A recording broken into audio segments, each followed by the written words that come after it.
If we can somehow like get him down perfectly. Because if I play Vanish, this will go to 22. Take him to 2.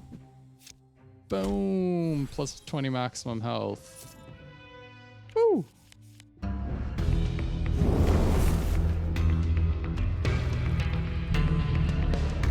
Welcome back to Dawncaster. Today we are going to be playing the Greatbow Hunter. This is another one of my favorite builds of all time. I know I say that every time.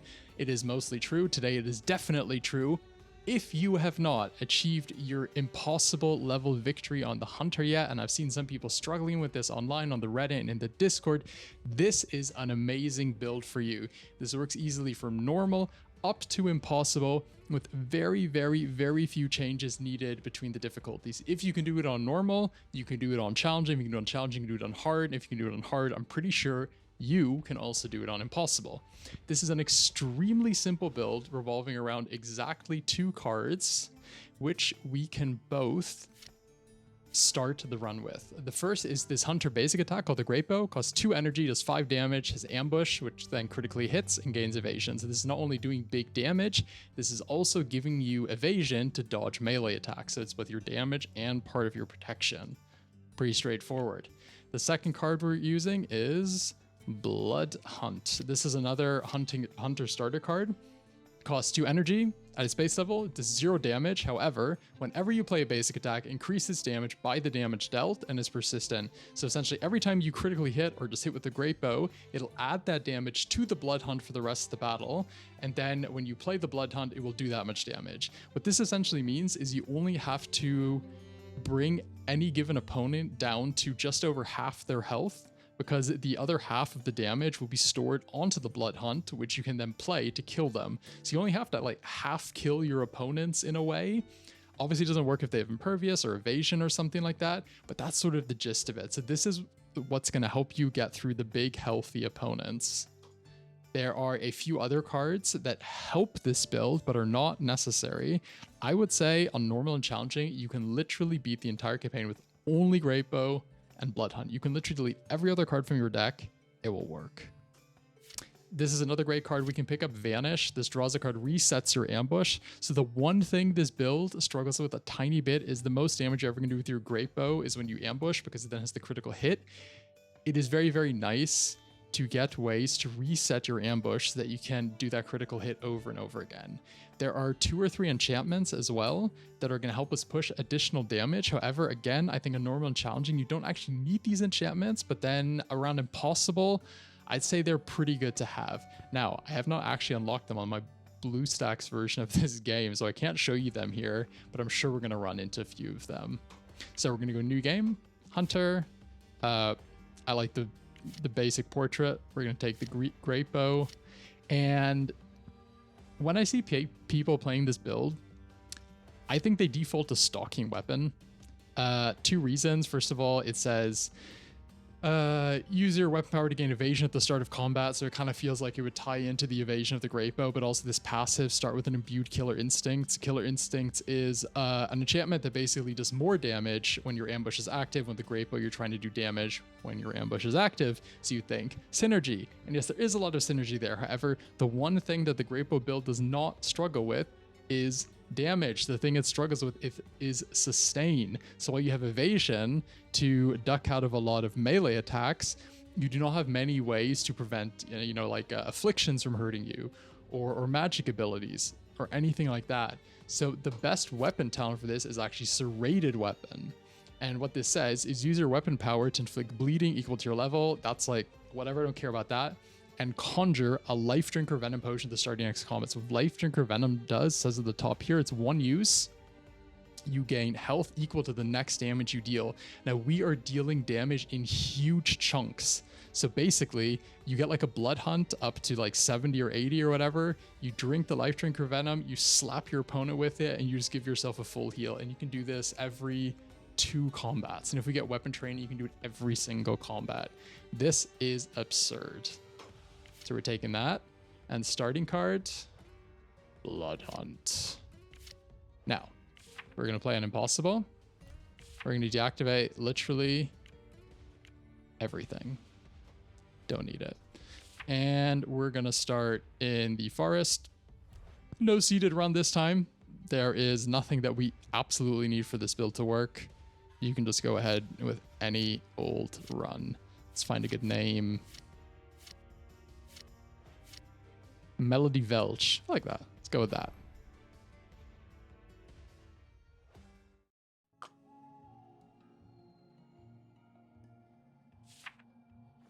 Lore. So we're playing on the newest patch here. I forget what the patch number is, but I think a few new opportunities have been added to the game. So let's see if we can run into any of those. Get rid of our blocks. Nothing in there. Infuse the energy of a card. So what we're going to try and do is we eventually want to get down to 3 Greatbows, I'd say, is about the sweet spot.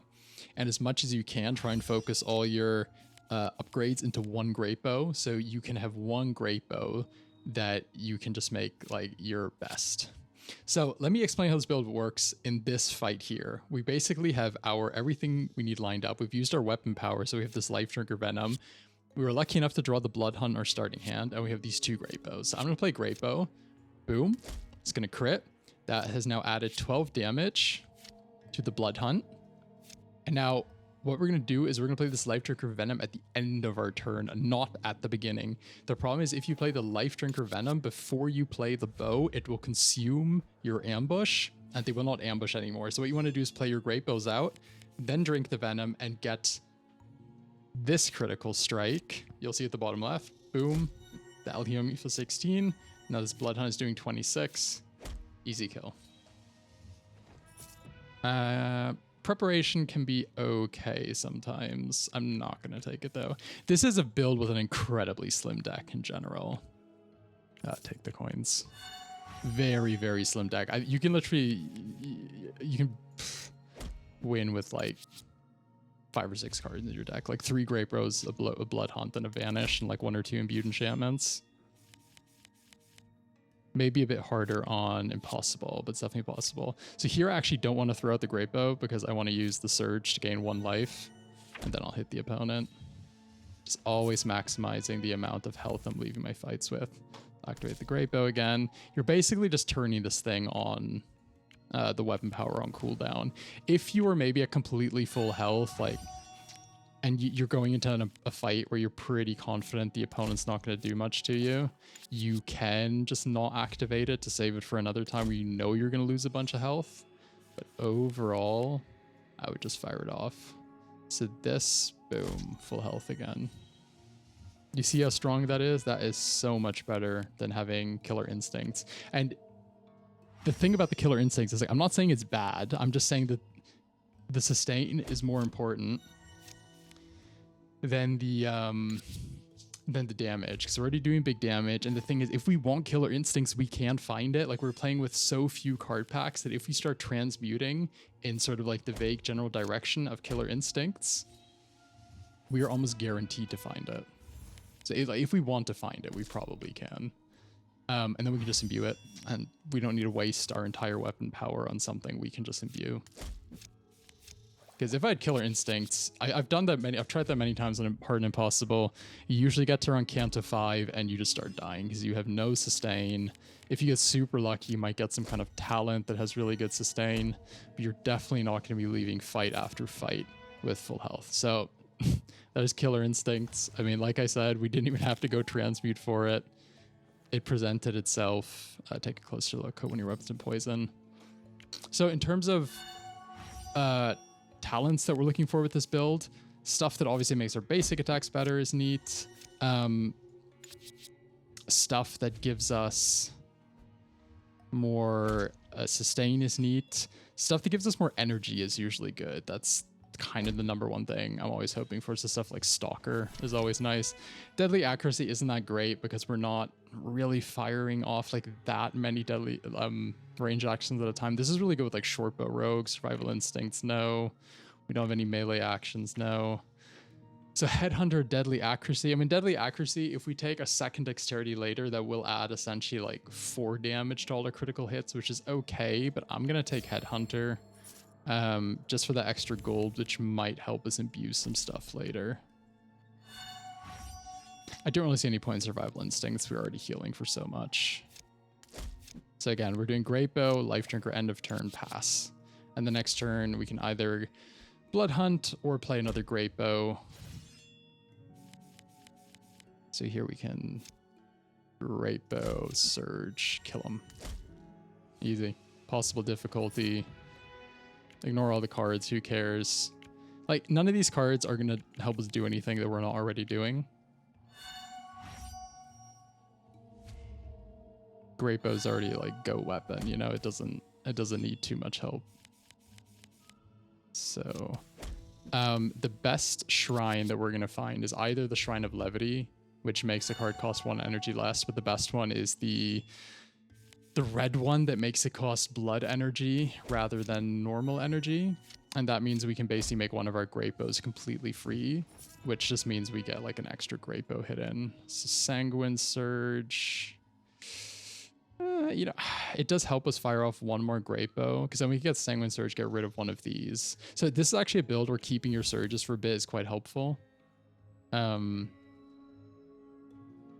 know what? We have Headhunter. So otherwise, if we didn't have Headhunter, I would have not activated the weapon power there, because after this Toxinid, we're fighting Weeping Mother. But because we're going to full heal at the end of that fight anyhow, I don't really feel that much of a reason to not just use this here.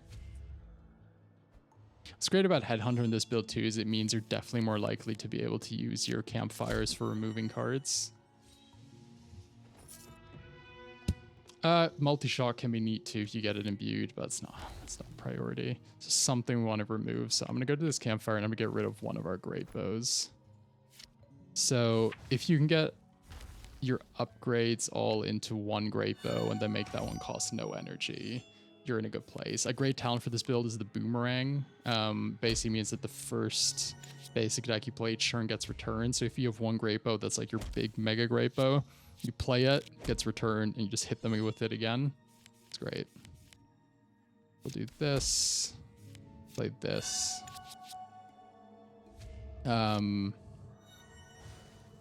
Let's see. We could do Greatbow, Surge, Bloodhunt. We could kill them, but it just depends if we draw 2 Surges or not. No, we'll have to go Greatbow, Surge, and just pass. And then this Bloodhunt will kill them either way.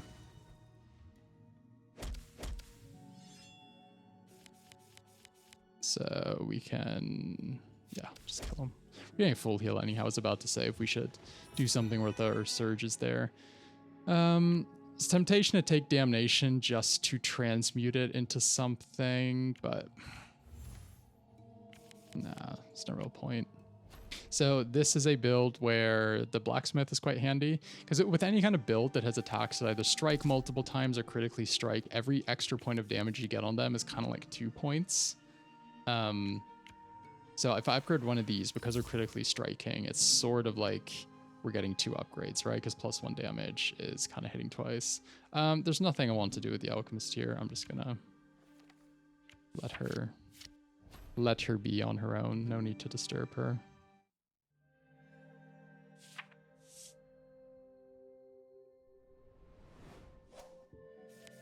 And you can, ooh.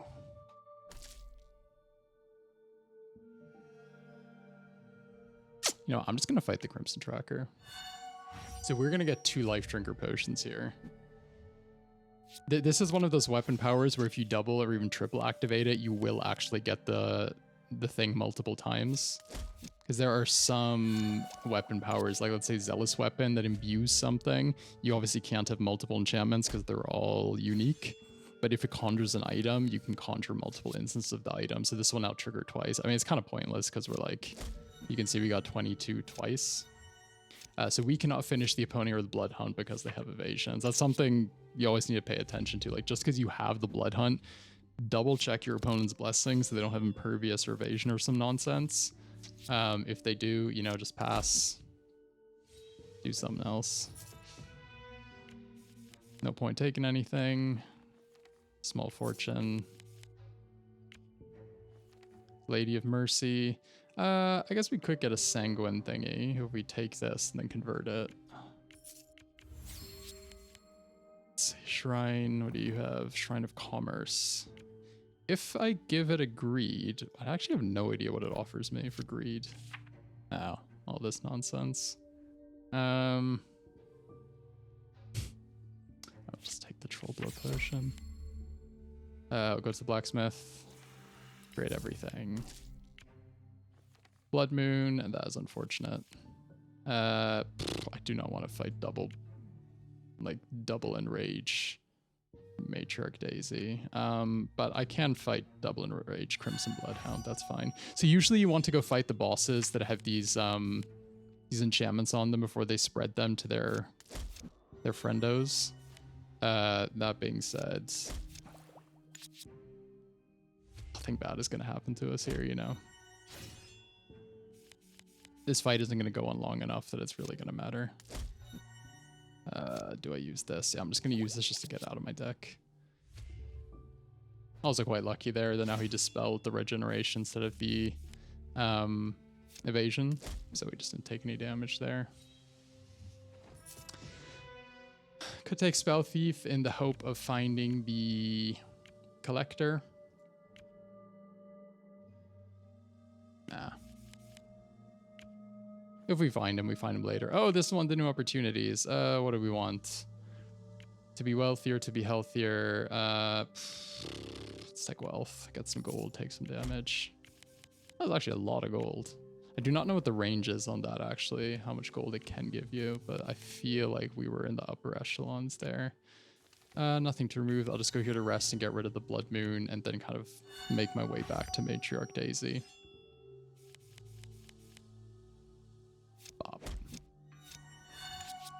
So overall, these first two Cantos are very easy, not just because of the healing the damage, but also that we're always getting evasion whenever we use our Greatbow. And most opponents at the beginning of the game don't have any like attacks that are too crazy, you know, in terms of some like crazy affliction stuff. It's around Canto 5 where you start to need to think about alternate forms of protecting yourself. That one and this 52 bonk. I probably should consume this health potion soon. If by the end of this Canto, we haven't found the Talent Compassionate, I'm just going to drink it. So I don't think you can get Compassionate from the opportunities past the first few Cantos. So Compassion is the talent that gives you 1 extra healing for each time you heal. It's not super relevant in this build because most of our healing comes in massive chunks rather than instances of 1 or 2. That being said, it is still pretty nice. So play the Killer Instincts and pass. So what is like kind of good and bad about this fight is when we get pinned by Daisy is we always have the Bloodhunt on the left hand side, so we can't like that'll always be taking up that flank. So we always know that we have a card we can play, but at the same time we don't always want to play Bloodhunt. So the problem with pinned is getting cards left and right that are too expensive to play you don't want to play. And Bloodhunt is like sort of 50-50. Like now we want it. So obviously this is great, right? But you can sometimes get into a little bit of a bind there. Definitely not Epiphany. Not Malice. Painbringer. Contract Killing Durable. Painbringer whenever you do a critical hit, heal 3. I mean, source of healing. So what we unfortunately did not find in this run, my favorite talent at level 1 or 2 is the Slaughter talent. It says whenever you kill an opponent, you get gain a life. If you get that at the start of the game, by the time you get to Dante, you'll almost have like 200 life or something. And that just lets you absorb 1 or 2 extra blows, which is really nice.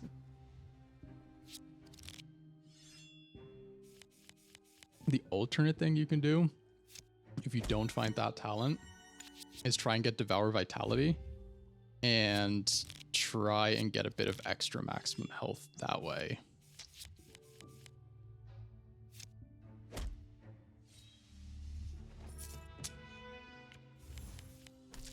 No, I'm actually gonna go see the merchant. Kind of been ignoring this the whole time. What are you selling? Show me your collection. Vanish is good. Hunter's Mark I actually like a lot as well. Cloak and Dagger, nah. So Hunter's Mark on its own is like kind of not amazing, but if you can make it persistent, it becomes really good. I'll show you what it does when we get into a position where it's actually relevant. So Hunter's Mark, it says if the enemy dies this turn, gain 5 health and draw 2 additional cards at the start of next combat. So what you want to do is make it persistent like Bloodhunt, so you can use it just before you kill the opponent with Bloodhunt, and then you'll gain a little bit of life. and you'll start the next combat with essentially 2 extra cards. And then when we get into the space where we're like resetting our ambush, our cards cost not very much energy, that is really going to enable you to have some really explosive turns. So here I'm going to play Hunter's Mark, kill the opponent, we'll gain 5 life. And then next combat, you'll see we're going to draw 2 extra cards at the start. Yeah, nice. Which also at the start, when our Bloodhunt is not persistent yet, is really, really good because it gives us a higher chance of drawing in our starting hand. Sorry, not memorized. So let's see. Boom. This kills the opponent, so we do Hunter's Mark, Bloodhunt. Nice. So we basically now have 3 different forms of sustain, which is really, really good. So because we didn't find Slaughter, I'm now thinking we should probably try and transmute something towards Devour Vitality, so we can get up to like... We don't have to get up to like ridiculous health amounts, but maybe like 200 or so would be good. Just that little buffer against Dante.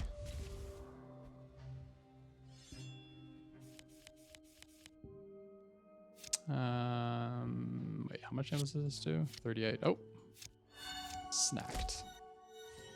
Body of Steel is also pretty good. It's the enchantment that turns all your healing into barrier. Not barrier, sorry, reflect. So basically if I heal for like 38 like there, the next opponent hits me, it's going to take 38 damage back, which is pretty good. Not bad. What's left in our deck? I'm going to play Vanish to see if we can draw Bloodhunt. No. I just wanted to get it in our hand already.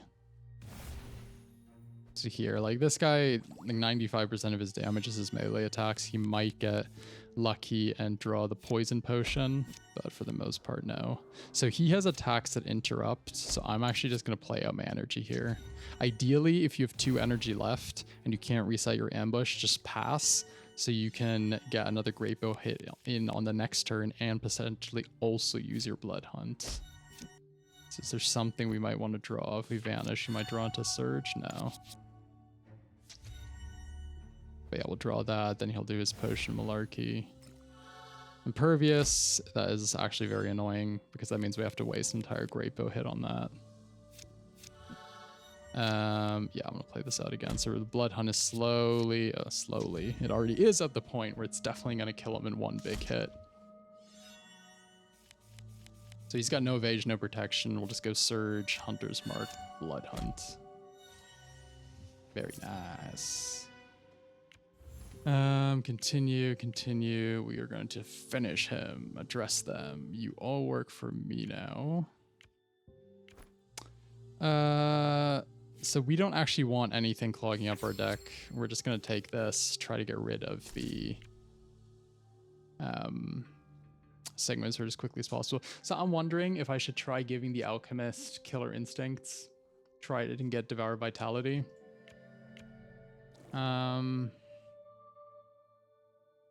I'm going to go for it. We can probably find it again if we actually want it. Yeah, there it is, Devour Vitality. So if we execute an opponent with this, we permanently gain maximum health equal to 5% of their maximum health. Let's go constant leveling. Oh, we got so much gold. So exciting. What do you have? Nothing very interesting, to be honest. That is fine, though. You're forced to spend your gold with him. Yeah, Fortress Gates. And get the heck out of here.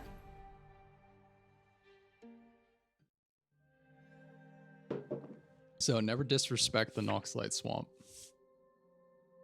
Those frogs can hit you very hard out of nowhere. You know what? This opportunity I still haven't quite figured out yet. I'm just gonna hurt myself.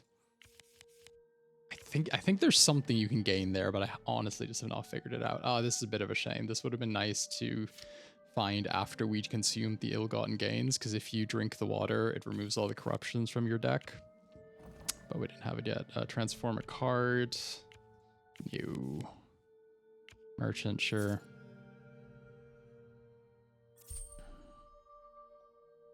Oh, this is one of those new cards, Mechanical Arm. I think that's a new card from that card competition they just did. I have not tried it out yet, but it looks pretty funny. I'm sure there's some pretty silly builds you can do with that.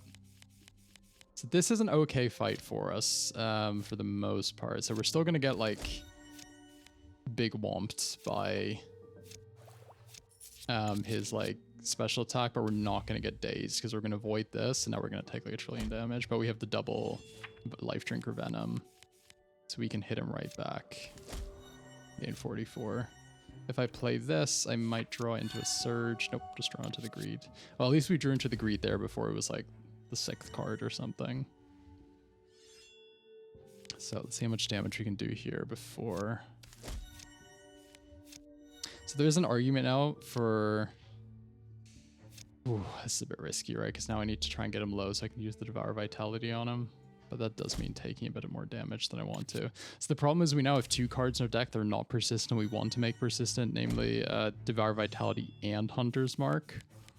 And that is definitely quite tricky. Yeah, because here I can get him down to... Wait, will this put him at 1 life? Yes. Okay, so his mega attack is going to do like nothing now. Now we just need to get to Devour Vitality, please. Cool. Yes, we don't want to do this forever because it is still costing us health, you know, not impossible. Every drop of health counts. So we need to, this is too much damage, so I need to play this first. Get him low. Hunter's Mark, Devour Vitality. There you go. If we had Tough Bones, I'd take Vault. Forge, actually just gonna just do that. I need to keep this campsite for later. So I need to get rid of this greed in my deck because these greeds do a lot of damage to you over time if you don't pay attention to them. Now I just need to find, I shouldn't even have played my Greatbow there. I should have just kept the energy and played Vanish. I just need to find Bloodhunt as soon as possible because I'm not gonna be able to kill these stray lights in 1 turn, just off the Greatbow damage. But if I kind of build it up over time, it'll work. It's also kind of a bad fight for us because we tend to have a few cards that have persistent, and the brain pain is always going to be, well, in pain. So here we can use the healing potion now because it's not really going to do anything more for us. We also can't evade their magic attacks. So let's see. I'm not trying to Devour Vitality these guys, by the way. It's way too much effort to try and time this perfectly. Just need to get out of this fight. Battle Mending. Interesting.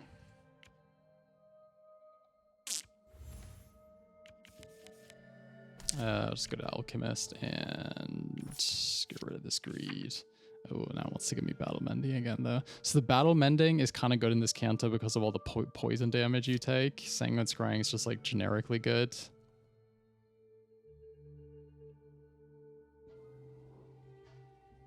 Yeah, I'm not sure Sanguine Scrying is the right pick here. Shrine of Power.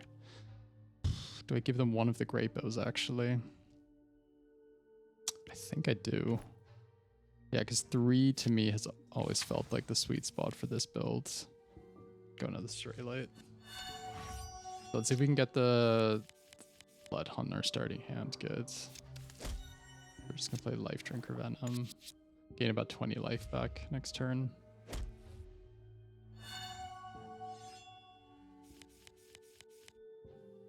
Boom. So I'm actually not sure if the Brain Pain or the Battle Mending goes off first, because if the Brain Pain goes off first, we actually heal everything back that we lose from it. Yes. Ah, that's good. That's good. So this actually means Brain Pain is a heal spell now. Oh, that's not bad. Wait, how much damage does this do? 64. Just not enough. Definitely playing Battle Mending. Yeah, so I lose the health, but then I gain twice as much back. I never really thought about that synergy. That's actually really good. So these Stray Lights are kind of like a free full heal, huh? Anyhow, Battle Mending, Bloodhunt. That does not trigger, okay. You actually need to kill them for that. We take the Greater Strength. Though, depending actually on the enchantments you're finding, there's a good argument for taking the other one. Okay, this is a Mimic. I only saw that a second too late. if you haven't figured out how you can tell what a mimic is before you start the fight, I'd advise to rewind a little bit and look very closely at that opportunity.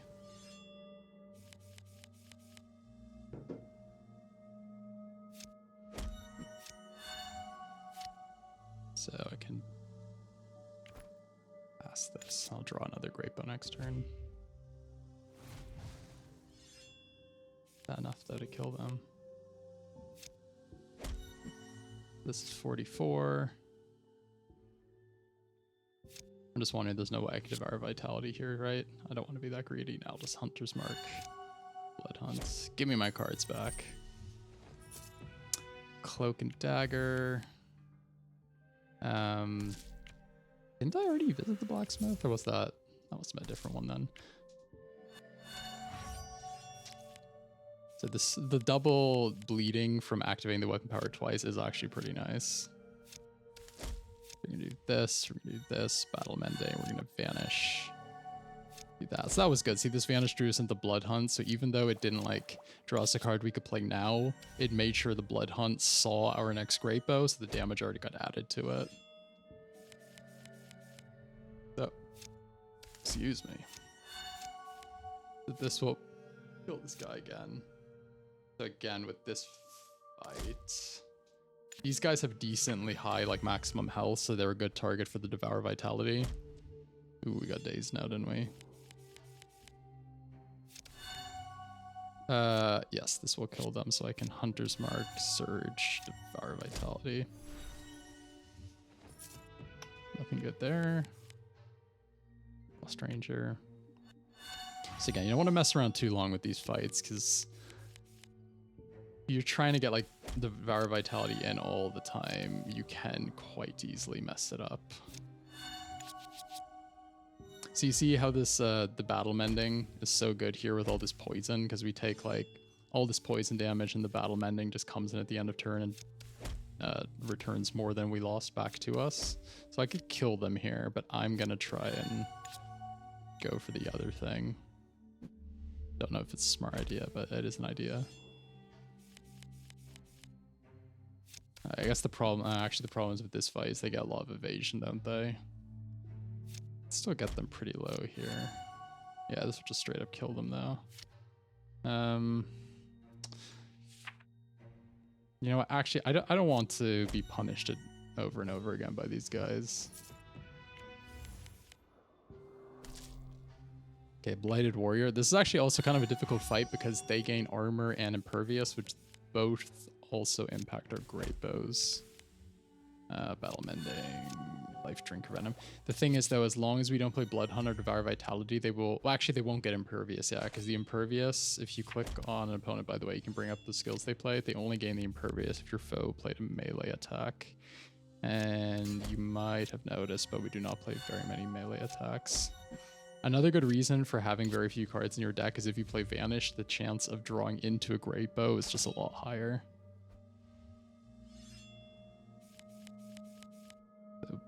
So, ambush, battle mending, surge. If I play this, this would now kill them. I'm going to try and go for the Devour Vitality again, because these guys actually have even more health than the froggies.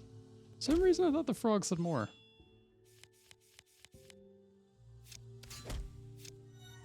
Goes to show how much attention I've been paying. So 26, that means a critical hit bow will get them down to like just a little bit of health. They have no armor now. This could actually be a really good turn for this. Yeah, because see now I can I get the Hunter's Mark? No. Cool, that's another +7 max health. Sleight of Hand, ooh. I actually don't know how good that is in this build. I love Sleight of Hand so much. Oh my god, it's a funny card. There are so many funny tricks in this game that Sleight of Hand enables. It sometimes takes a little while to kind of figure them all out, but once you have them. Probably the most straightforward one is if you have a potion in your deck, you play Sleight of Hand and you conjure a copy of the potion to your hand, you can drink the potion without consuming the original one. And so if you just put a potion in your deck, there's always a chance you're just going to get a free copy. Also, cards like this with charges on them, because this is a copy, if I play it, it will not actually reduce the charges on the original copy. So you kind of have like a free ambush, right? So this one that we just drew, the real one, still has all of its charges, which is pretty cool if you ask me. Probably shouldn't have played that Greatbow there.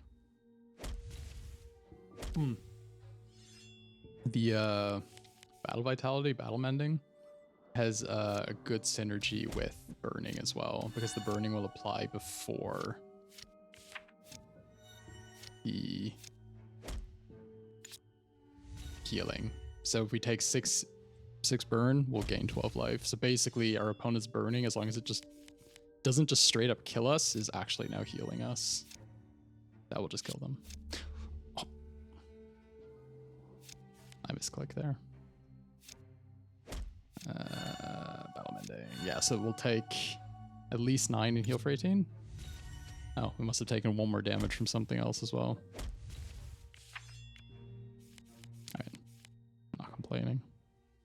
So we want to get our copy of Devour Vitality. Opponent has no defenses. We play Hunter Mark, Devour Vitality, and we gain some good stuff. Heavy armor is also like an okay imbue.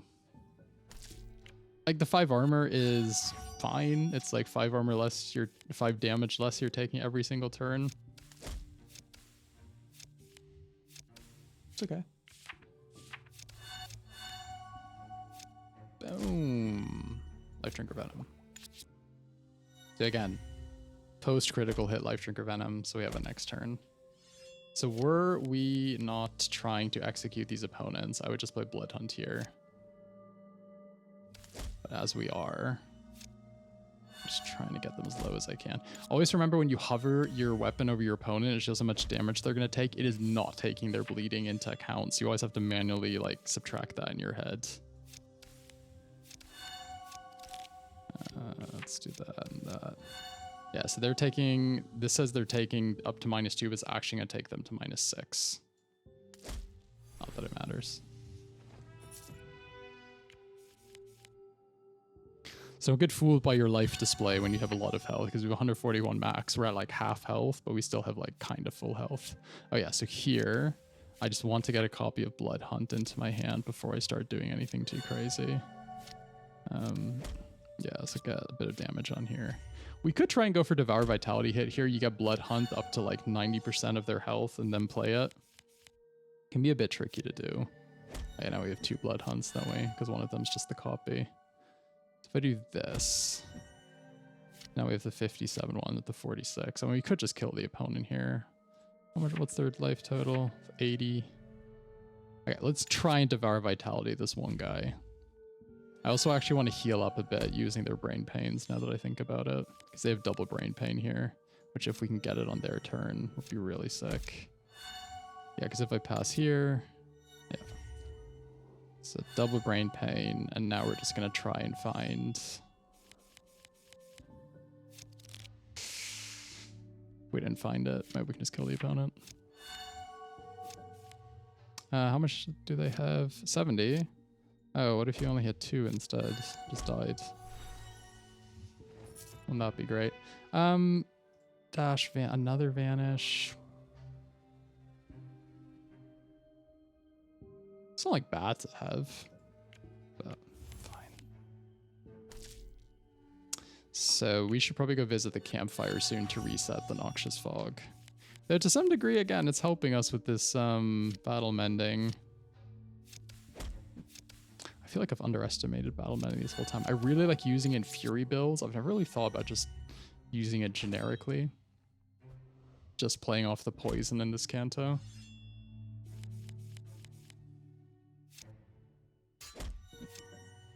Battle mending.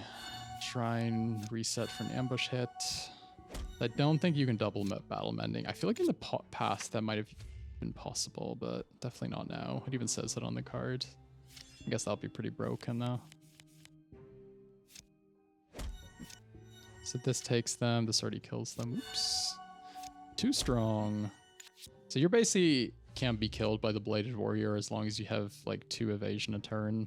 I think there are some circumstances in which they can fire off 3 basic attacks, but sleight of hand. Let's get this Vanish, so we can do this. This is 22, and then next turn we can Devour Vitality them. Actually, no, they... Ooh, no, okay. Just then they get the double armor, huh? But what we can do, sleight of hand, just get whatever. Because now this will do a lot less damage. Hunter's Mark, Devour Vitality, and then we get +7 health.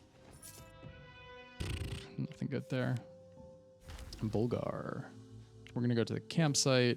We're going to heal. So unfortunately, I did not time our weapon talent properly so that we have the serrated weapon going into this fight.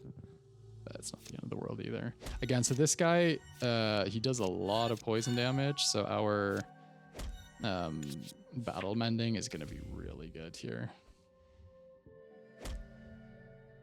Yeah, I feel like we have a lot of natural counters to Bulgar going on right now, actually. We're going to Vanish. We're going to do that. We're going to fire this off. Battle mend. Boom. Damage. So he's going to hit us with this. Ouch. But we're going to dodge this, yeah, because we can evade all of his Val strikes. It's only really his deadly attack that is doing anything to us, I think. Yeah, because we already have enough damage on our Bloodhunt to kill him here. So, yeah, because I can do this now because he's healing as well. Whenever we take poison damage, he heals. I'm kind of wondering, is it worth risking trying to get Devour Vitality on this guy, or do we just kill him here? It feels so greedy. Let's try it. If I do 12... I feel like if I play the Devour Vitality here, he's actually just going to out-heal it. If I play... I think he just out-heals this, right? How is this worded? Gain 4 whenever someone takes damage. Because I think I play this and take damage simultaneously. I don't know if this actually kills him. Let's find out. Ouch. We're going to take a lot of damage now.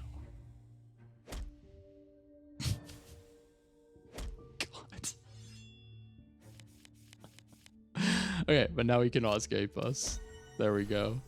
Okay, debatable if that was worth it. Very debatable. Definitely taking no ability here. Whenever you gain evasion, gain 2 haste, immune to slow. Good stuff. Mechanical arm, play a non-unique. It's not bad. I have not played around with it yet, so I actually don't want to take it while I'm in the middle of a run that is supposed to be an explanation tutorial. Again, fighting the slime.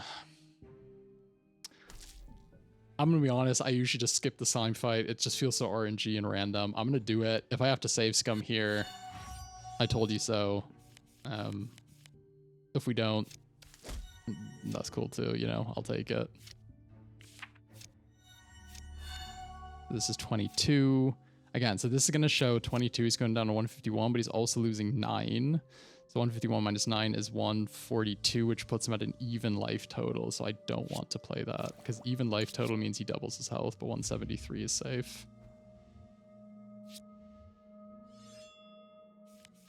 It's always a bit of a game with this guy. Well, you do still need to like play your cards eventually, right? But so 127, that's safe. He will do slap us here, won't he? Oh, it is a melee action though, isn't it? We have lots of evasion. So, boom. I like how all our basic attacks only cost 1 energy because of all this haste we're gaining. Feels very good. Ooh, I can't check how much damage the Bloodhunt has because I don't want to kill him. I really want to execute this guy if I can. But he's going to double his health here, isn't he? He is going to double his health, but we are going to be able to dodge his deadly attack. And if his health is doubled, we do actually get a lot more health off of the Devour Vitality. So this is like potentially a risk worth taking. Maybe?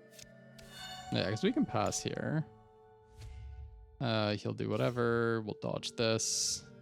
Now we still got 410 health. If we can somehow like get him down perfectly. Because if I play Vanish, this will go to 22. Take him to 2. Boom! Plus 20 maximum health. Woo! It's actually pretty easy.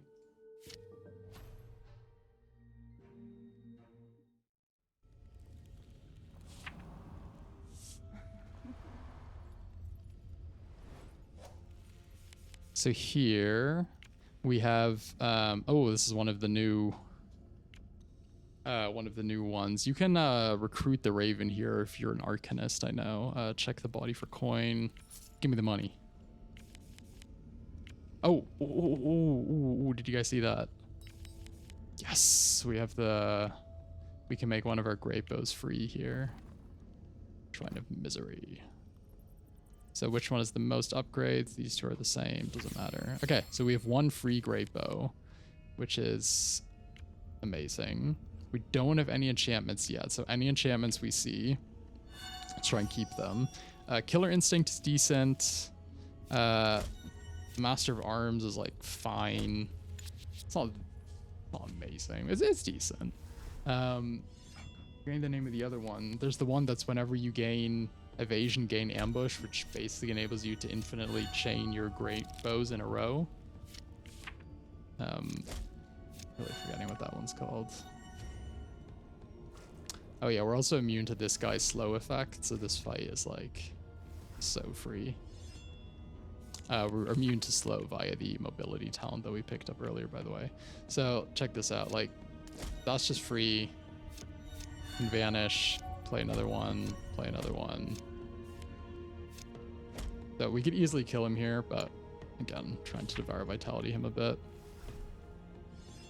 In terms of game warping cards, Devour Vitality is definitely up there.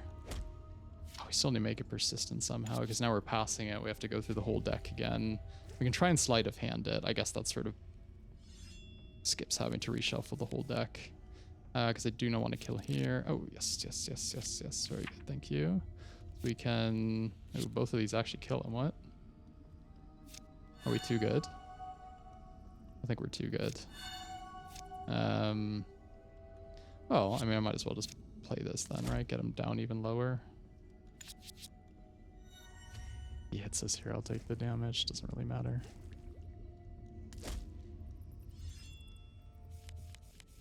Yeah, so now I can do this and this and that. So we get 8 health from them. Pretty okay. So I think for brevity's sake, I'm not going to try and Devour Vitality every opponent. After a certain point, you're just getting very healthy. And if I have the opportunity to Bloodhunt them, or it isn't like a huge pain in the butt to just look for the Devour, I'll just go ahead and kill them. I'll pass here actually. It's the one opponents we do want to devour are like the big I should forget what they're called, those big magma guys. What does this do? I'm actually gonna play this just to get his stacks down. Doesn't hit us too hard. Evaded. These Amber Holidays, you're always playing this mini game where you're trying to get his stacks off the heavy burden turn after turn. Which the more damage you did to him, the harder it gets because he gets more and more armor. Well, isn't that just convenient?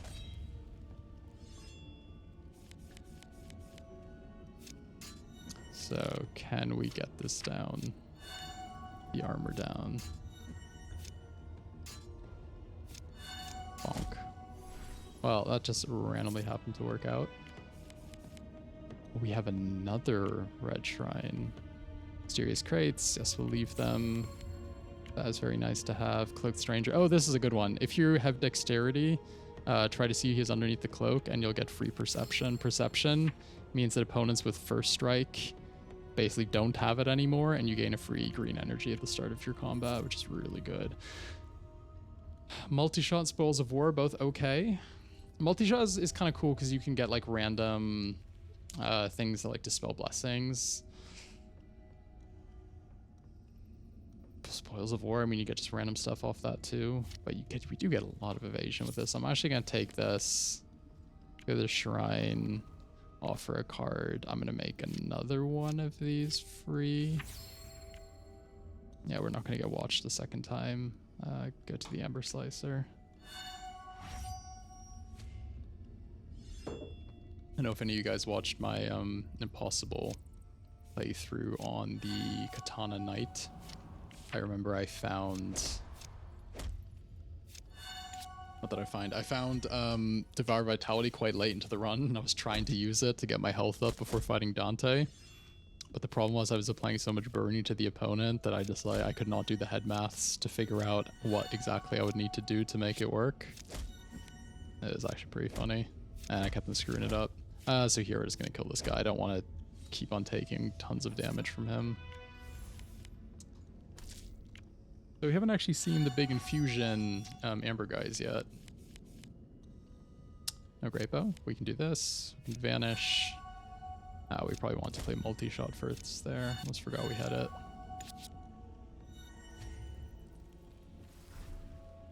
Clicked 8 slow. I am sorry. We are immune to slow. Would you like to try something else? So, Greatbow. Also the talent that means your ambush is always active. Shadow Dancer can be pretty good too. Though I have to say, I sometimes find that talent a little bit overrated because there are so many ways to like essentially always keep your ambush activated that it's really good because it just like it's one fewer thing you have to think about. Is it necessary? I don't know. Let's just go ahead and kill this guy. Just go next fight. Yeah, the Amber Elementals, that's what I mean. So we're gonna upgrade our basics. Oh, trapped, we're gonna step, we're gonna strike. So we want to fight Serena so we can get corrupted. Not for any real reason, as in like we have some synergy with the corruption by getting her and then giving her, you get some free talents off having her in your party, which is really, really nice. Frost. So what we can also do here is use the Life Drinker arrow, Life Drinker Venom now, because we can reset our ambush that this Greatbow actually does like real damage.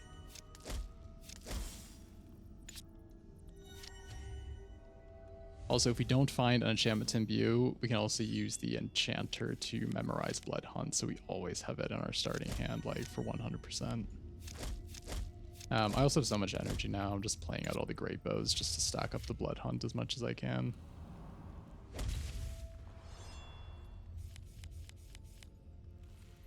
Surge, Battle, Slight, Greatbow, Vanish, Reset, Greatbow, Greatbow. So how much is this doing? Hit him with one of those. So we can probably Greatbow, Bloodhunt, and then Devour Vitality, because this guy has 437, which is even more than the slime before, so we're gonna get like 21 health off of him or something. So how much is this? Oh, this actually kills him now. Oops, I went over the mark. All right, my bad. We're gonna have to slog him down the hard way.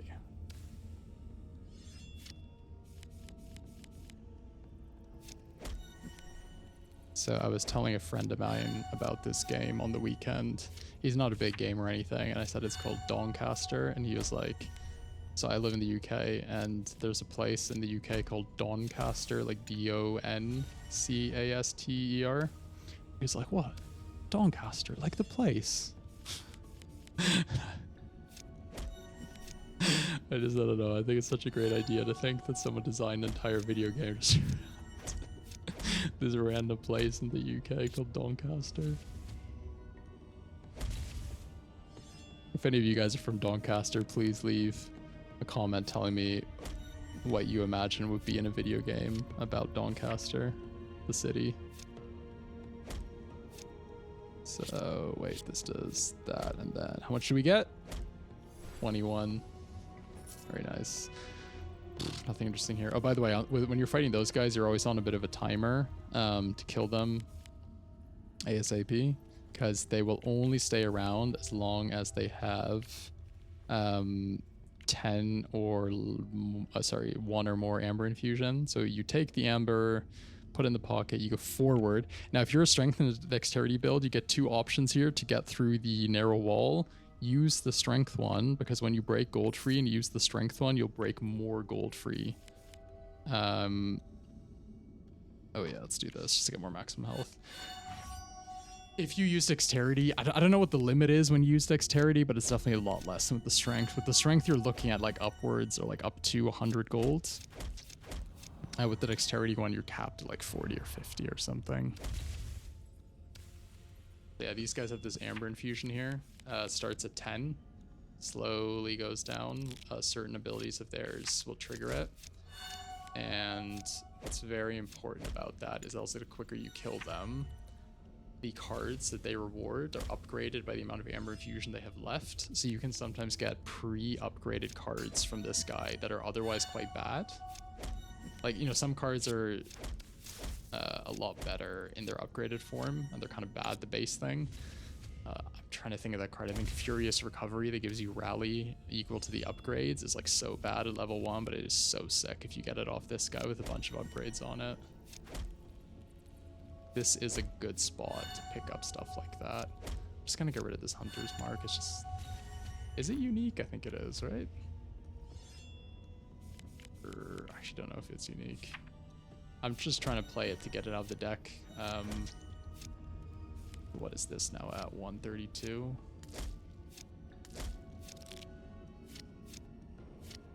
That, getting him there, we're getting him there. Burn him. Okay, so he'll be at 17 life next turn. So one non-ambush Greatbow and Devour Vitality should get him. We didn't draw it. But if I do this, he'll go down to that. I can play that. Gain some life back. Yeah, I can see 18. Regaining twice as much back as health from the battle mending. Really good. So yes, Devour Vitality. Cool. So 250 total maximum health. Not bad.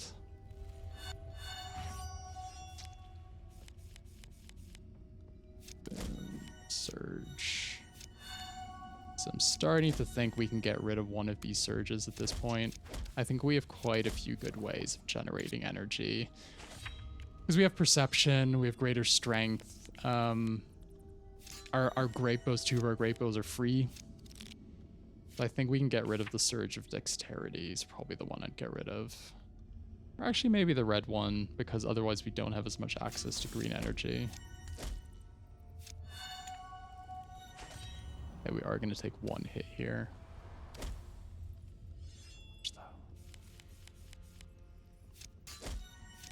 Surge, Serrated Arrow, Vanish, Greatbow. I'll just kill you. So, weapon training. It's pretty good. Devotion, no. Craftsman, interesting. Fervor, not interesting. No. Weapon training or craftsman. So weapon training gives us more options to heal ourselves, and we'll do a bit more damage because we're going to be applying bleeding via the serrated weapon more often. But craftsman, I think, is better for us here. Okay, so what do we do? I'm going to go to the alchemist. I'm actually going to try and transmute this away. Sunder armor is actually not that bad. I think that's a campfire. I'm just gonna... Oh, we can buy cards here too, can't we? Oh, we have so much life. It should be fine. Greedy. So Shard of Malice is a pretty good card. I just don't like it here because it means... I guess you have to play it. You're incentivized to play it in your first turn, but then again, we do have so much energy. Kind of thinking out loud here a little bit. So we have so much energy, I think we can get away with weaving it in somewhere. You're kind of incentivized to usually play it in your first turn. Focus. Do not give in to the Bloodlust if you want to hire Serena. You're kind of incentivized to play this in the first turn, but you know, our Greatbows are free now, so I guess we can actually get away with that. I was kind of thinking, oh, that might be really difficult, but pretty easy. The one thing that'll genuinely be difficult is if you want to try and execute Serena Hellspark, that can be really hard because it's hard to get her just low, have the Devour Vitality, make sure you still have the energy for it, and that she didn't make you play it earlier in the turn already. That can be quite tricky. So Bloodhunt 30. It's quite annoying is that she can jinx you and make you play your like fully charged Bloodhunt into her jinx. That is big sad. She makes you do that. Just battle mending here. Stealing a blessing. So I'm quite happy that we aren't an anger stacking build, because that's always the worst blessing to lose. Yeah, here. That actually made me play it into the jinx. That's really annoying. Battle mending. But yeah, her burning is healing us for more than it's doing damage to us. Like, we will eventually get her. It just takes a while. Beguile, Vanish, Beguile, Slight, Devour, Greatbow, Devour. Just play it all out.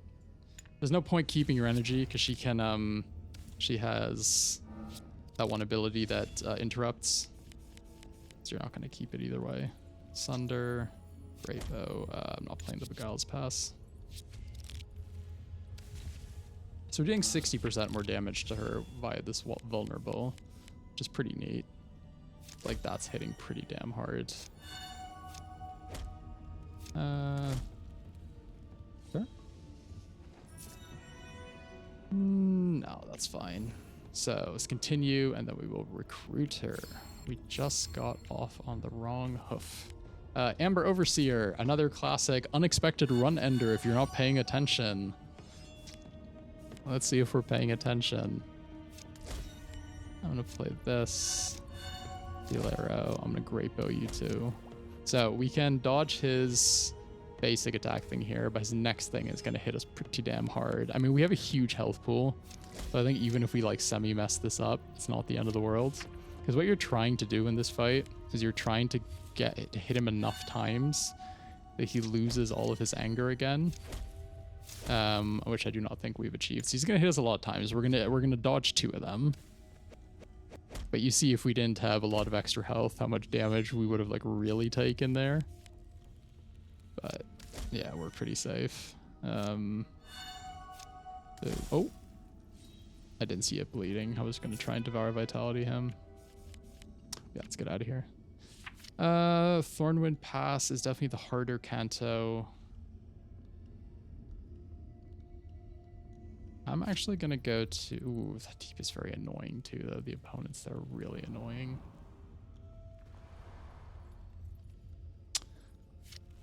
I'm going to go Thornwind Pass. Both of them are quite annoying. There's quite a lot of stuff there that you have to really watch out for in both. The deep I don't want to go because of those damn witches that keep an adding barrier. If you mess that fight up, you just get so wrecked. Because they will eventually start adding much more barrier than you could ever hope to heal.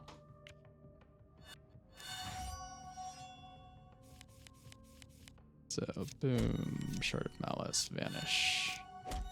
Get some burning, get some of that. I'm gonna battle mend.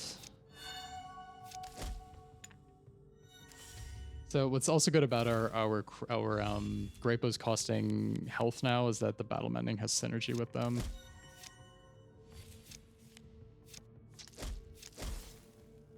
Because before it was just, you know, burning, poison, etc. But now we can actually determine or add to the total health being healed.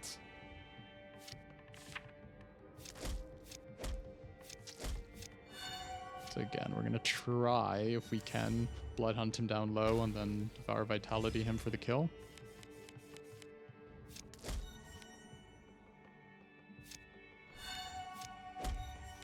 Oh yeah, this is a really annoying fight too, where you get dazed all the time. Yeah, because this isn't an on-hit dazed, you just get dazed. So this does how much now? Okay.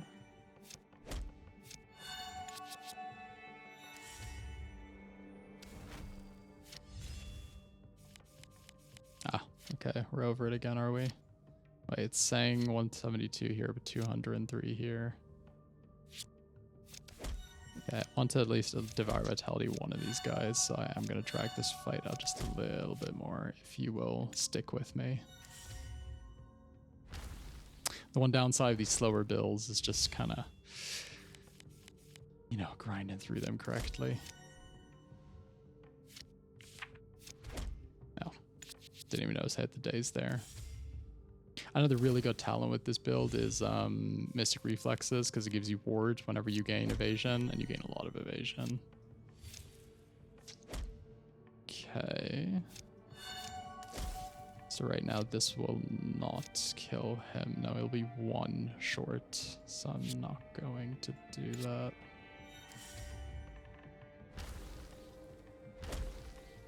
Hoping he doesn't like kill himself off this poison and everything in the meanwhile. Okay.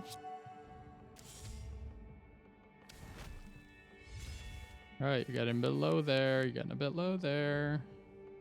But this will kill him now, and I'll gain 23 maximum health. By the way, the reason it looks like I'm losing health there is it doesn't actually heal you for the health you gain. Ooh, tell the book a secret. Yeah, yeah.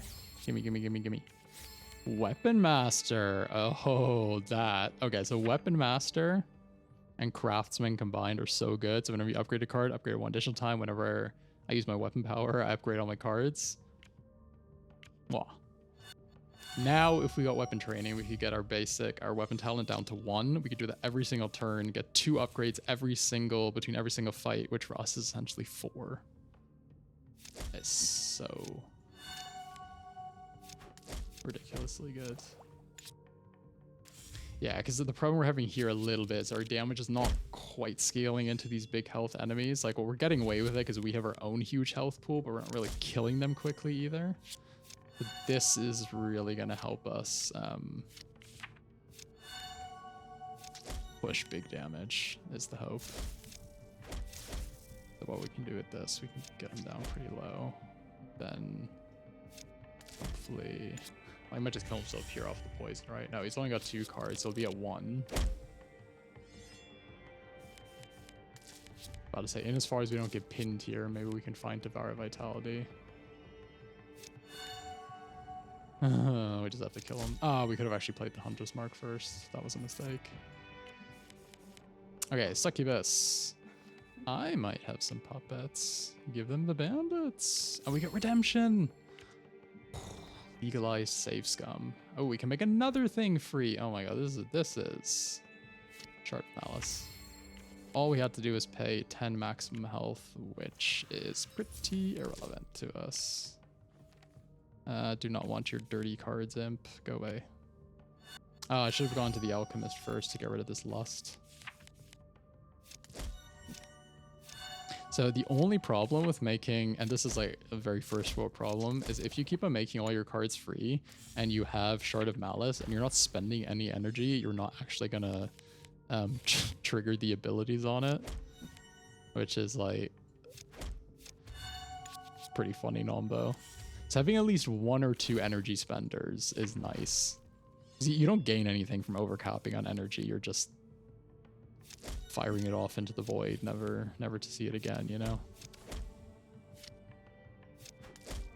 So, okay, we can do one more Greatbow, Bloodhunt, and then Devour.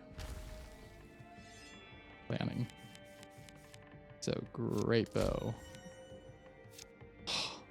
How is this already doing too much damage again? I really am so bad with calculating that. It is incredible.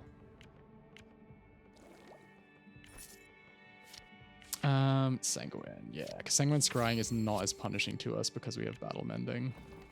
Infuse the energy of a card. So, if you get the Infuse the energy of a card, what this does is if you have colored energy, like with Bloodhunt, which is green-red, it'll turn it neutral, and it'll also upgrade the card by the total amount of energy it has, so it would upgrade Bloodhunt twice here, right? If you use this, I'm pretty sure this is how it works. If you use this on a card that has blood energy, it will actually turn it into neutral energy, essentially making it cost 2 energy more than it did before. So do not do that. The logical thing to upgrade here is the Bloodhunt. It's basically the only thing we can really upgrade without messing up our deck. Yeah, don't do that. I've done that before. Big mistake-o. Shard, Sunder, Slurge. I think the one thing we're lacking a little bit in this build at the moment is card draw. If we could get Keen Mind, Insatiable Curiosity or something, we'd be doing fine. But yeah, we're sort of lacking that stuff at the moment. Oops. We're gonna do Vanish, Vanish, Greatbow, Vanish again. Greatbow. Is this already an overkill? Yeah, let's just take it. Here's that Furious Recovery card. Again, gain 1 rally, who cares? If you get it upgraded. Good stuff. Oh, there. You see how the opponent had just got stunned there? They have first strike. That was because that random perception that we picked up earlier. Because if your foe has first strike, stun them during their first round. Such a nice little tool. Let's do that to Greatbow, Life Drinker. This is a 22. These guys get evasion. I think it's only Boulder back. No, they also get Impervious. Where do they get it from? So our first Greatbow's never going to do anything, unfortunately.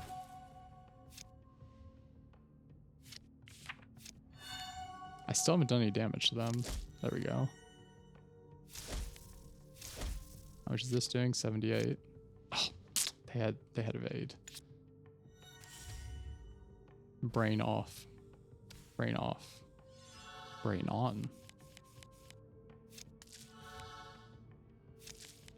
Can we please? This guy stopped defending himself. I think that's very rude of him. This is not going to hit him again because of stupid evasion.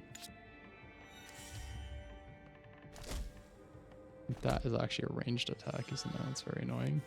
But we can do that. We can try and fish out. Oh, no we can't. If I play this, and I play this, yeah, cool. Ooh, there it is, Insatiable Curiosity. So not Collector, Slaughter. Okay, Slaughter is that one I would have loved to have at level 1 or 2. If we'd gotten that, I wouldn't have taken Devour Vitality.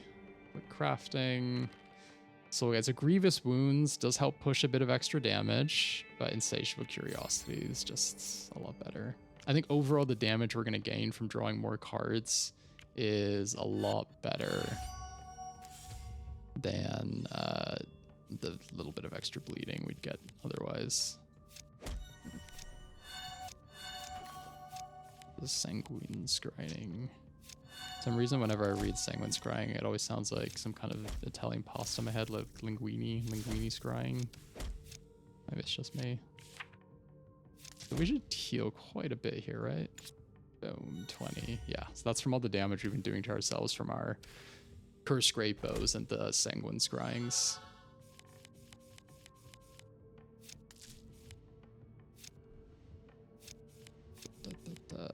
Vanish.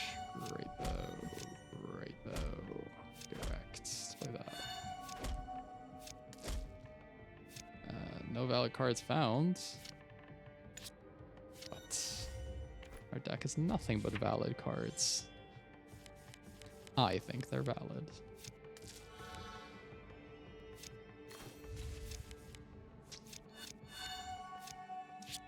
Greatbow. Wait, what just happened there?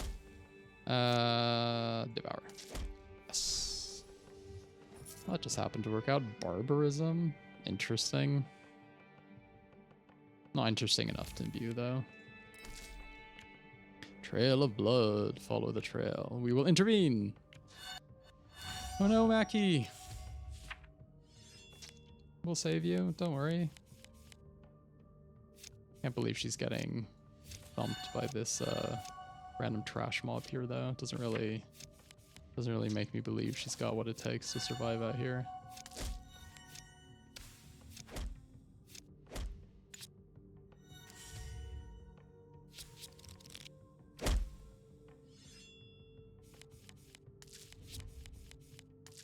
Pinned. Yes, here's this pin thing again. So we have the Bloodhunt here on the side that we don't actually want to play right now.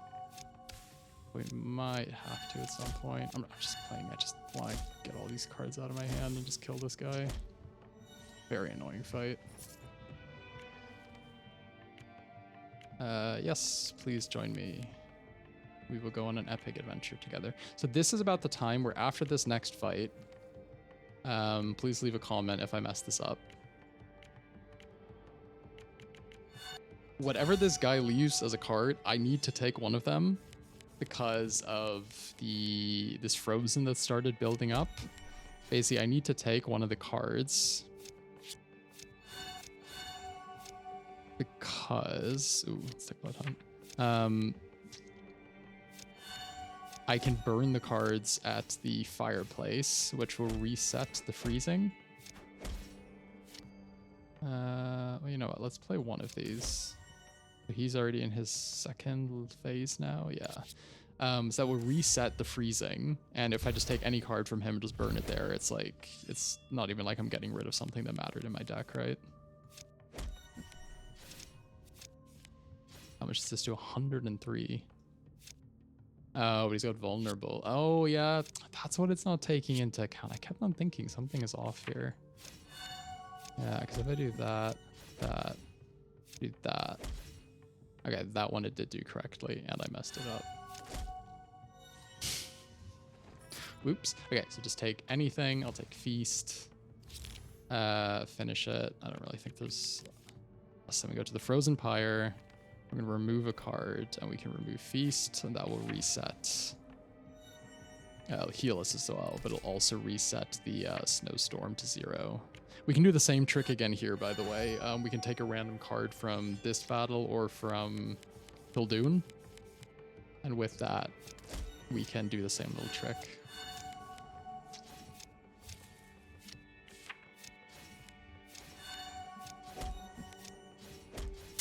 Storm, Greatbow. Whoa! I haven't been paying attention. You're almost dead. What the hell? That is killer. Easy. Sure. I still don't have an enchantment for this guy. We're gonna enter the cave. We're gonna take the right tunnel. We're gonna help the cub get their 50G. Kind of irrelevant. Yes, I'd rather just kill you.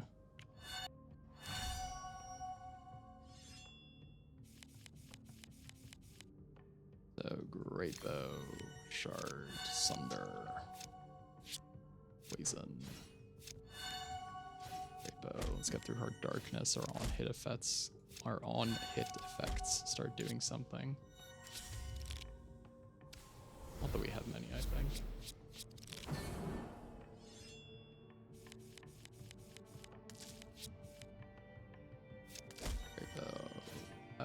I'll play... Oh no, I'll let this consume the Surge. Play that. I'll draw first. Sunder. Slight. Right past that Rizingul. Then draw it anyhow. Because we're geniuses like that. Let's get you low. So, I've learned from my mistakes of previous videos where I had not thought about this at all, but when you have Maki on your team, she is actually helping you out by giving you ferocity, which helps you critically strike. Frozen Pyre. Okay, so we forgot to take a card there to burn the Pyre, but it's not the end of the world. So I'm gonna fight Gorn. There is a small chance he actually does drop one of the enchantments we want. And then we can imbue it. If not, we'll just memorize the Bloodhunt. Finally get that over with. This is on hit, so we want to do that now. I'm going to play a few more cards here.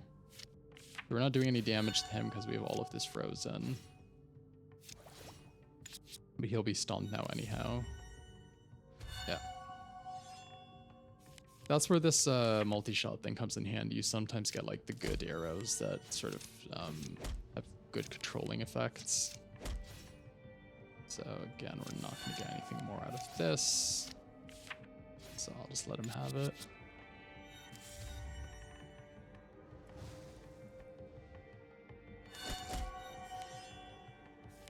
Maki, use this. Well, I sure will. So he's at 5, so the next hit will already not do any damage. But I can still dispel his regenerate. And I can also take this battle mending, so I'll play this. Dispel the regenerate, then I'll pass.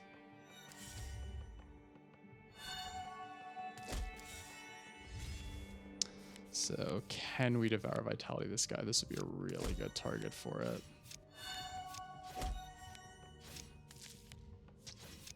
We can't do it this time. I could hit him with the Serrated arrow and kill him because this is piercing. This will ignore the frozen. This would also kill him. 1000 damage. Jesus Christ.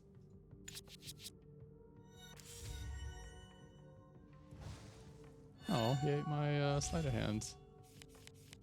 Okay, so this is now dealing 26. Bonk. So we get plus 25 health. Very nice.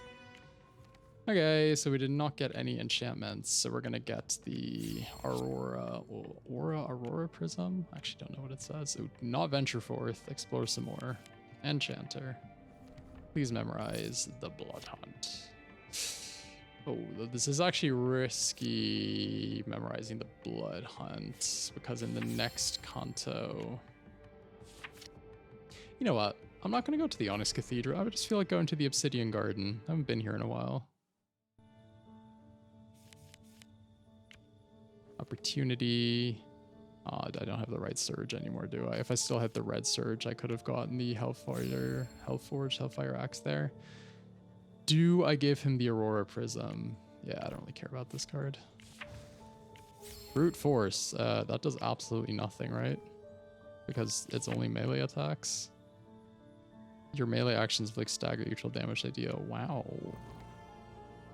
I mean, it's not the end of the world. Our Bloodhunt will still trigger that. So that means we can kind of fire off. Oh, you can add random effects to cards with this, can't you? But they can also be bad. Don't want to ruin my run by giving a Greatbow like untempered or something. I'm just gonna run through the fire.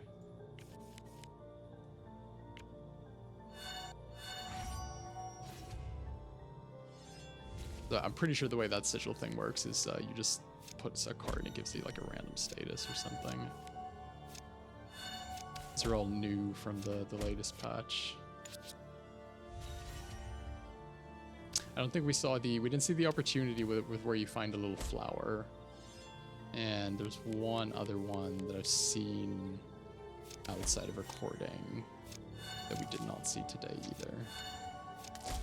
So wait, I can kind of show you what this Brute Force does here. So I'm gonna play this, boom. So you will get like 10 trillion stagger from it. But it's actually pretty good. It's actually pretty good now that I think about it. If I play this, okay, another plus 20 health. Sharpshooter, nah. Transform a card. There's nothing we want to transform here. I could probably get rid of the green surge soon as well.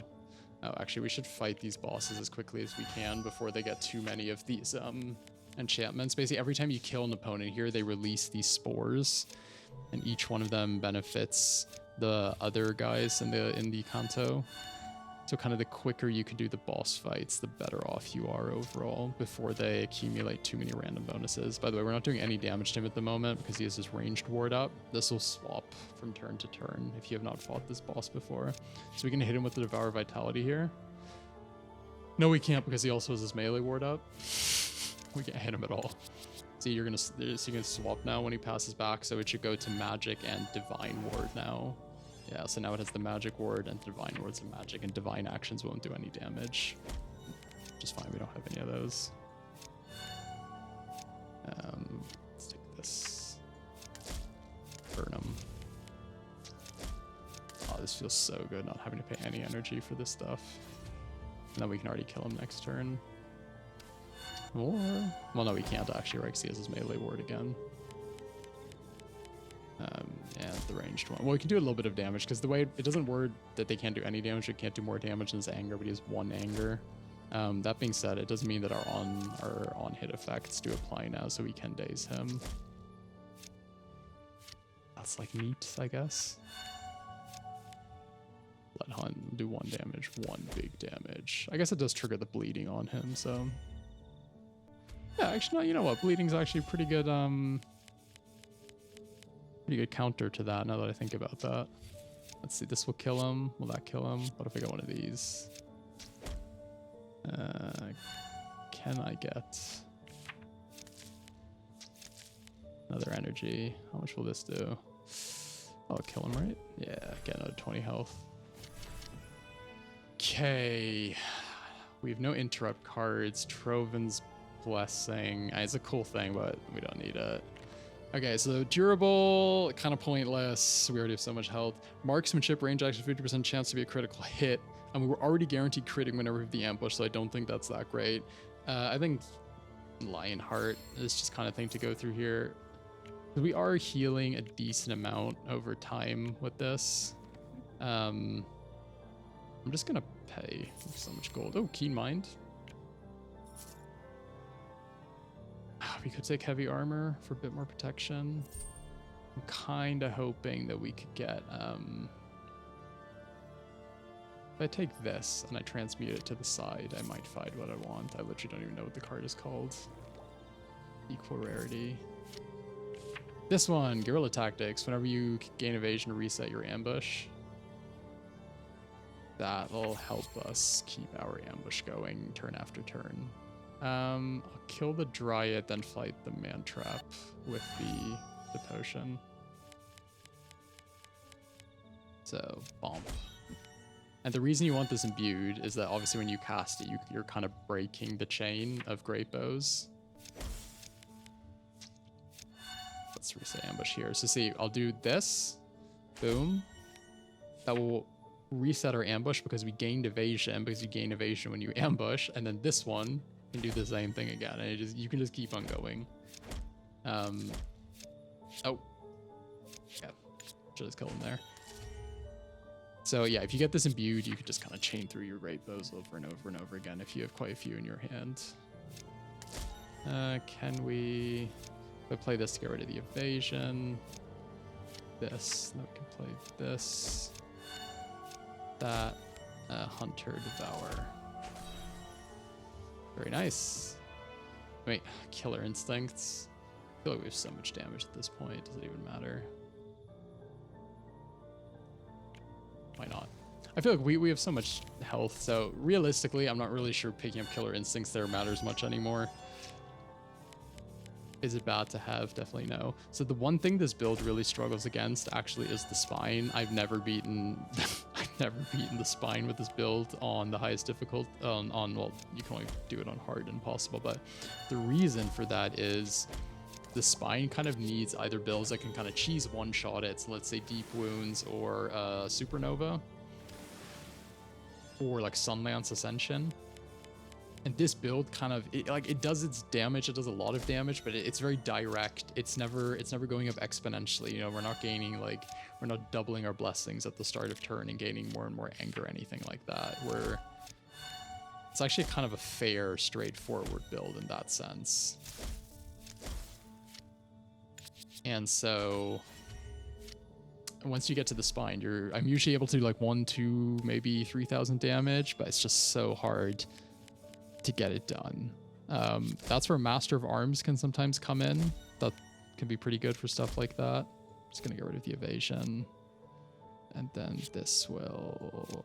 Can I get Hunter's Mark? No, I think this will kill him. Get another 35 health. Let's get this Blackroot Giant out of the way. This guy can hit really hard. So spine, yeah, spine is the real challenge with this build. Though, if you're just, you're just playing to try and get that impossible win on the Hunter, remember, killing the spine is not necessary for a victory. If you lose the spine, it does not count as a loss. It counts as a retreat, which if you're trying to get your banners and all that, you'll still get them. It counts as a victory as far as the game is actually concerned. Sleight of Hand, get another Sunder. Okay, now we can chain together a few of these. Greatbow, Greatbow, Greatbow. Very nice. Okay, this guy is got a lot of bad stuff on him. So let's do Greatbow. We can get rid of the evasion, and he's got 3 bleeding. I make him a bit more vulnerable. Will this just kill him? That will, though. Let's fight the second one. So at this point, he's got all 4 spores. What is it? Mending, Toxic, Elusive, and Frenzied. So no Greatbows, so let's just start applying everything we can. I'm gonna... 5 damage aren't worth it. So the opponent has Magic Divine. So I think with this stage, they don't swap automatically every turn. He actually has to play an ability to swap them, which can sometimes be good for you, can sometimes be bad for you, because right now, right, like he started on the 2 damage types we don't care about. So this is good for us. However, had it been the other way around, he'd started on the ones we do care about, this would have been pretty bad. We can't kill him here because he has evasion. We can only play 1 of these. If we had 4 energy, I could play Devour Vitality, Bloodhunt, he'd be dead. But alas. We can probably Devour Vitality him here, right? If I do this, play this, play this, that, play this. I just need that surge. Por favor. Boom. Plus 21 health again. Lower. Please read that in your own time. We'll take down all the opponents here. How far away are we from another level up?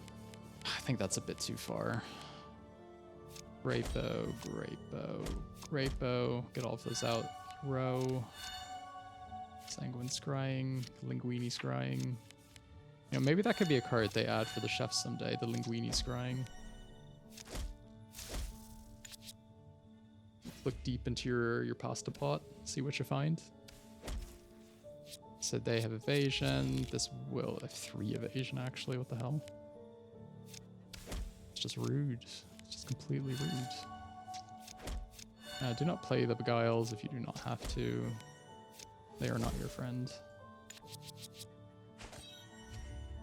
469 health. Yeah, this guy we just have to kill. We're not getting through 4 evasion with 2 melee attacks. Very cool. Kill this. Kill the main guy. Well, if you kill this and the main guy, and then you kill Dante... Does Dante actually give you XP? I don't think he does. I don't think the game really counts Dante as a fight, because he also does not reset a level of your... Doesn't reset the cooldown on your weapon talent either. Greatbow. Oh, I just remembered one other talent we've never found is Savagery. That is such a good talent to this build. Basically, it's a red imbue. Whenever you deal a Crushing Strike, you gain a red energy. Crushing Strike is just a blow that does 10 or more damage. I mean, you can see we're doing hundreds of damage here, so we definitely trigger it. And it basically means every Greatbow you play, even if it costs 2 energy, refunds at least 1 of it. And obviously, if your energy is free, your Greatbows are basically free the way they are for us now. The Greatbows are not only doing damage, it's not only giving you evasion, it's also going energy positive, right? It's basically like a surge tied into your main attack. I mean, it's just insane. So we can get rid of the... Let's see if we can math them out here. Greatbow does 5. Take that. This is way too much. I don't know if we actually have what we need to kill him here. I think we're gonna overkill him. The bleeding did it. Not the vulnerable. Yeah, so the game's preview of how much damage you're doing is not perfect. It doesn't take everything into account. So take it with a grain of salt if you accidentally overshoot in your target. Consider yourself warned, I guess. Greatbow. Bonk. So this one, now they'll swap your wards. This guy auto-swaps again on the 3rd level. So the first one he auto-swaps, 3rd one he auto-swaps, 2nd one... Yeah, so this won't do any damage to him, right? Because he's got the range towards the green one. So I'm just gonna play defensive stuff and just pass the turn. Yeah, just played an enchantment, drew a card, whatever.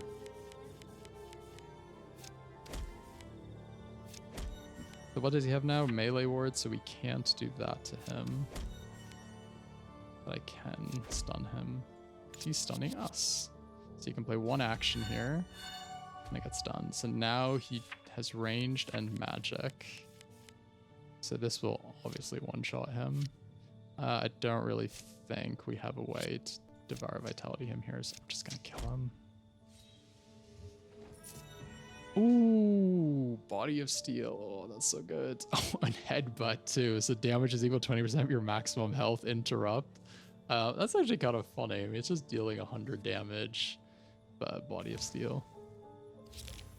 Explore the area some more. Just checking we haven't missed anything. Activate our weapon power one last time. I'm gonna go fight Dante. I think if we want to fight Rathael, we need something that like dispels blessings or something that can pierce the barrier. Something like that. Okay, so Lord of Despair. Always a fight you gotta respect. That being said, we just play all of our enchantments here. We can probably take a few hits before we really need to start worrying about anything. Though what's kind of annoying about him is he has that 4 wards, so getting through that can always be a bit tricky. This will do... See, that attack usually scares the shit out of me. Look how little damage it did. 55, which is usually like half your health.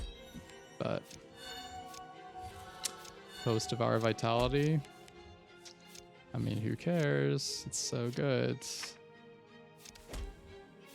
So, we already have 200. Remember, we can fire this off early now too, because we have Brute Force. So if we do like 300 damage with it, it will also do 300 stagger, which will do 150 damage to him. Taking into account that we've already broken through his ward. This is also a great ward breaker, because every green energy we spend, we do 4 poison, every red 2 bleeding. So every point of energy we spend, we're essentially taking down at least one of his wards. And then these random arrows, they apply frozen, they do whatever. They're always helping. So I can actually show you what I meant before. Check it out. I'm gonna play this. Boom. A 616 stagger. I'm gonna pass and dab.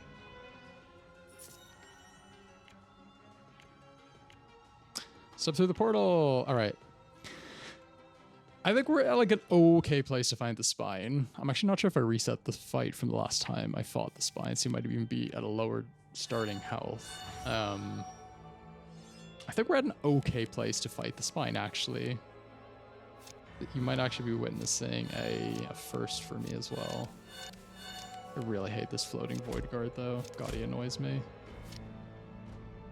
It's just the absorbing, stealing your maximum health permanently. So annoying. I mean, we have...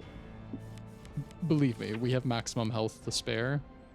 Just kind of like the principle of it. It's just like, you know, how dare you? So rude.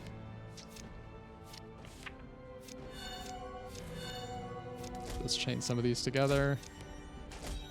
Can we Devour Vitality? No? Oh, perfect 0. Yes! We still get the upgrade. So not Soul Guide, Soul Guide.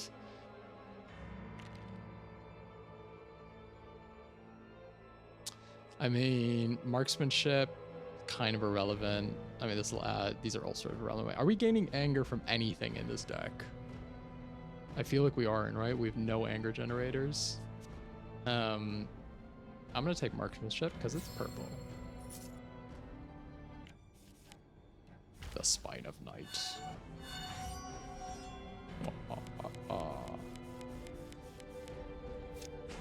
Okay, so on hit, get you dazed. We can get him up to max vulnerable. That'll be really good. It just means we're doing double damage. And so, you know, the thing is with this fight is that, like, the more damage we do, the more damage we put onto Bloodhunt, the quicker we get him done. So I guess we do actually have an element that kind of scales pretty quickly.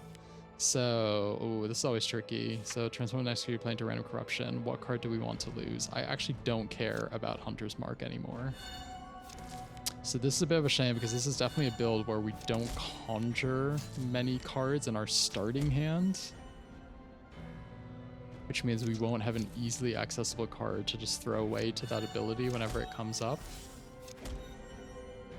Yeah, because this is at what, 200 now? It's not very much. We also don't have like purity, like we're not dispelling anything here. Because I don't want to lose my Greatbows. It's so sad. I'm gonna play this. Yeah, this is where this build starts to get a bit wrecked. Become a bit more vulnerable again. Oh, you know what? I totally forgot about the second part of that card. It also removes all armor. Oh, another great trick against the spine is if you can get a card that makes him marked. Because then he doesn't, he can't generate any armor. So, yeah, we're getting to the point where this is getting a bit tricky. Weenie scrying. Yeah, now we've drawn through the deck again. Yeah, we don't have our Vanish anymore either, do we? But yeah, this is pretty bad. This is getting bad. How much does this do?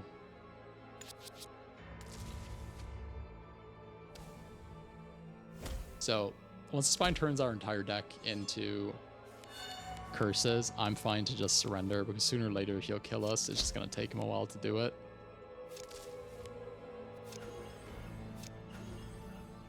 Oh my gosh, so many layers jinxed on us. This is so tragic. 800.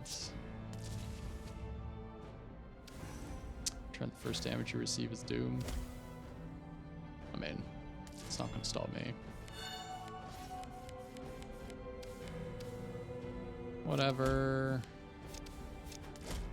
Do whatever you must. Do whatever you must. This does 1,000 damage now. Still not really enough to be very impressive. I mean, I guess it's 2,000 because of the vulnerable. So I'll do 2,000 stagger. So it'll bring up 3,000. Is this non-basic attack? No. I think. Ooh, get a free one of those. Do I have anything in my deck left that isn't just crap? No. You know what? I'm just going to fire this off.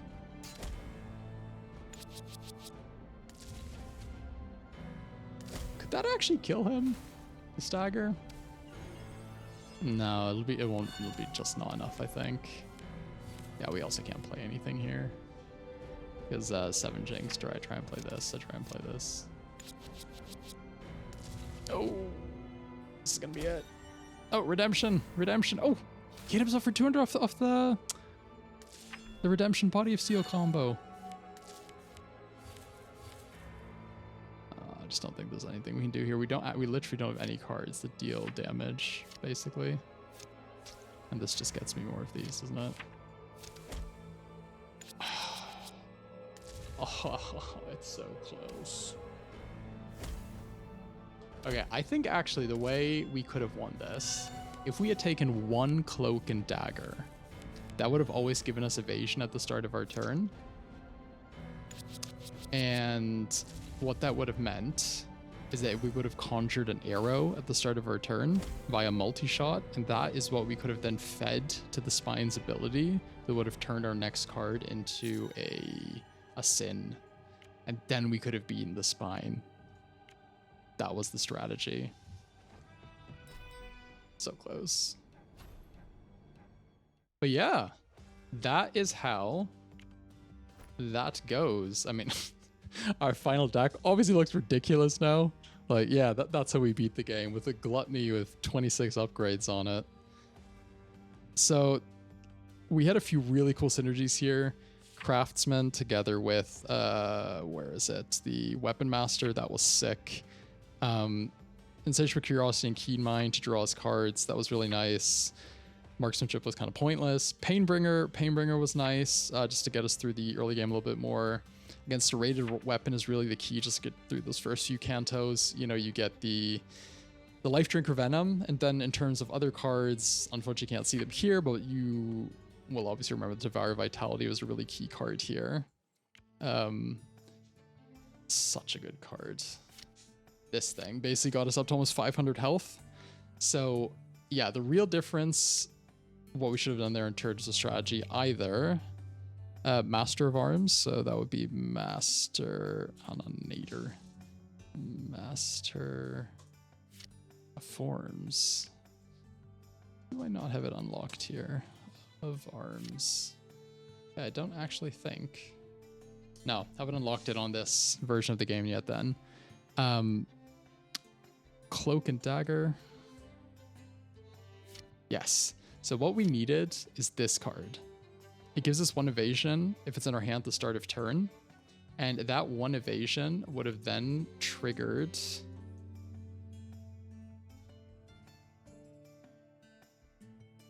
multi-shot, which would have given us a random arrow. And we could have fed that arrow to the Spine's ability that turns our next card played into an affliction. And then we could have done it. So, if you try this build on your own, maybe try that combo. I recommend getting Devour Vitality if you don't find the Slaughter talent on the higher difficulties. Really doesn't matter on normal and challenging. Just push your damage, just slap it out. You can beat the campaign like 45 minutes if you just like dish your damage out on the lower difficulties. Don't try and execute anyone. If you're going for that impossible win, you put a little bit more thought into it, but still not too much. It is a pretty straightforward build at the end of the day.